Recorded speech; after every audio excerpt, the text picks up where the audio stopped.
Let's get into performing strength and range of motion tests with the ActivForce device. To begin a strength test, open up the device app and hit the strength test button.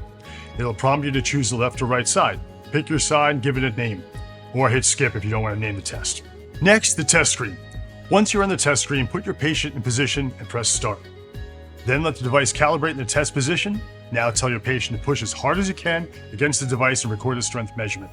You'll then have the option to move to the next side or redo the test. If you're happy with the test, you can view the results on the ActivForce dashboard or go for another round. Now let's test range of motion. Select range of motion on the app and choose between active, passive, or both. Select the type of motion you're testing, choose your side preference, right, left, both, or not applicable. Again, either name your test or skip it and head to the testing screen. With your patient in position, attach the ActivForce device to the body part you're testing.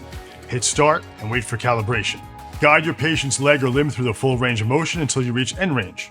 Now you can view the summary or redo the test if needed. You can instantly save the results to the ActivForce dashboard or set up again for another measurement. Performing strength and range of motion tests with ActivForce is so straightforward and convenient, it's quickly becoming an integral part of any practice.